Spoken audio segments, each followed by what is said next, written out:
next theorem is you need to obtain the expression for sample mean with replacement. In the previous theorem, we have obtained expression for variance of sample mean under without replacement.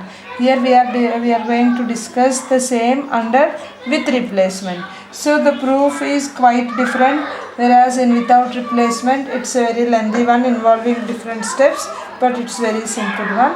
So how to prove this? Let us see. There we have started with variance of y bar. For the variance we considered expectation of x square minus expectation of x whole square. Now we are going to prove in different manner this. If you observe, there is no much change. There we have obtained we have the expression that n minus small n by n into s square by n. Here under with replacement we have, here the statement is n minus 1 by n into s square by n. So to prove this, what is variance of y bar n? So let us write the formula for y bar n, which is nothing but 1 by n yi. So if a constant is taken out of the variance, it becomes square. You will get variance of yi. Okay, what is variance of yi? Is nothing but variance we indicate with sigma square. You will get n square into sigma square.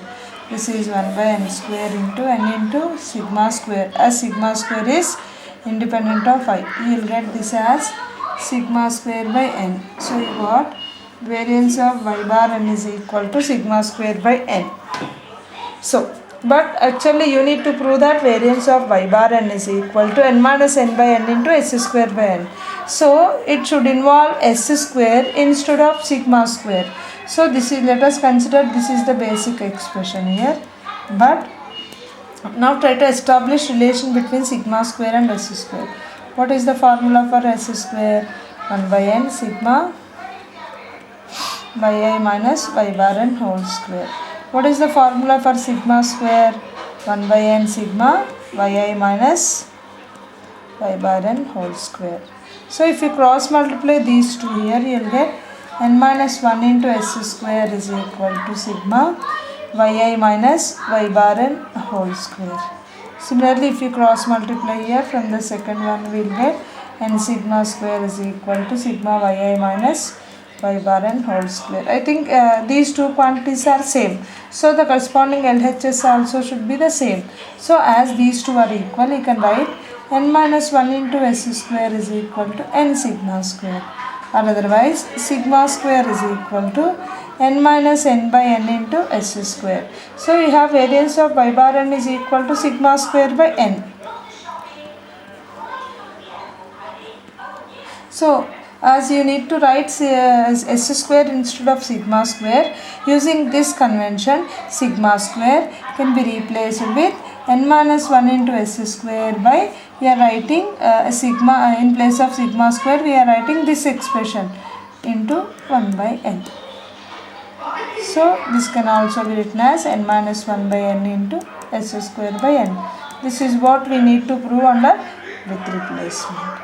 Okay, let us discuss the second theorem now, last theorem in this. Theorem 6, which is nothing but comparing SRS WOR and SRS WR. So as you know, what is SRS WOR? SRS WOR is nothing but simple random sampling without replacement. SRS WR is simple random sampling with replacement.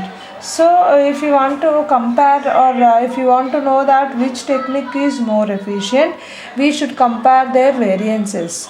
Now what is our objective? We are going to compare simple random sampling with replacement with simple random sampling without replacement. After comparing these two, we are going to conclude that which one is more efficient. So as the common sense point of view, we know that under without replacement, without replacement, in the beginning I discussed that at each trial we are not replacing the selected unit into the population. What is the advantage of without replacement is you are going to get without repetition you are going to collect a sample, whereas in with replacement you are going to get repeated units again and again. So as a first, by observing only we can say that SRSWR is more efficient than SRSWR, as we are not replacing the units at each trial into the population. There is a less chance that you will get repeated units, whereas in with replacement, as the units are being included, there is a chance that you may get the same unit for a number of times in the sample. So that is theoretical explanation. So how to show that, or otherwise its alternative show one is efficiency of SRSWR over SRSWR. So whenever we use the efficiencies, we should make use of the variances, as we have discussed in the third semester. Efficiency is related to variances. So let us see what is variance of y bar n in without replacement. It is n minus n by n into s. You should remember all these statements. N minus n by n into s square by n. What is variance of y bar n with replacement? N minus 1 by n into s square by n.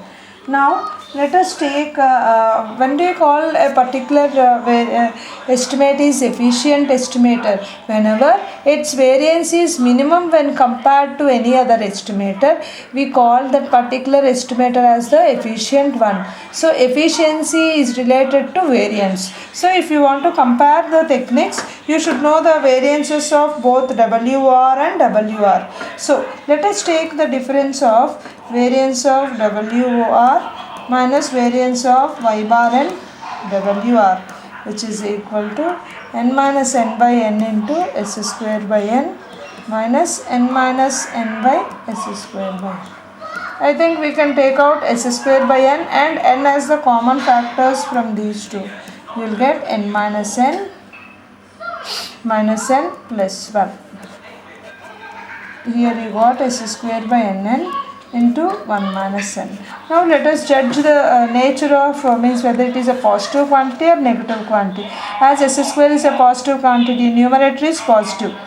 I think whenever sample sizes and this is a positive quantity. Never we are going to consider negative sample sizes or negative population sizes. So positive, both numerator and denominator are positive.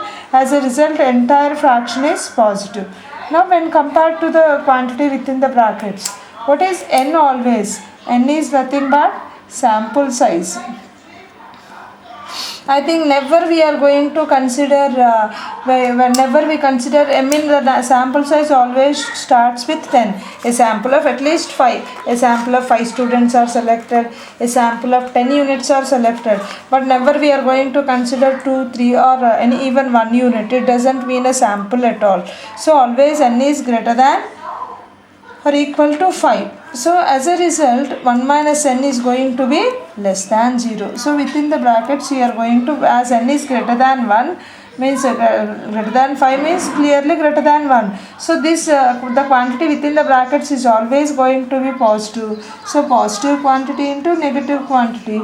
So this entire quantity is less than 0. You got variance of y bar n without replacement minus variance of y bar n with replacement is less than 0. Therefore, for this we can write variance of y bar n without replacement less than variance of y bar n with replacement, which indicates that the variance in without replacement is less than variance in with replacement. So which one has minimum variance?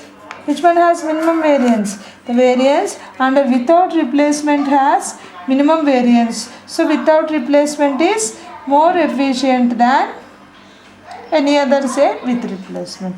So efficiency is related to variances. We will consider the variance expression in without replacement and with replacement, and we consider the difference of those two depending upon the quantity, means whether this may be a positive or quantity. Just now we have concluded that this is less than 0. So variance of y bar n without replacement is less than variance of y bar n with replacement, which includes that variance in without replacement is variance without replacement techniques are more efficient than with replacements. Thank you.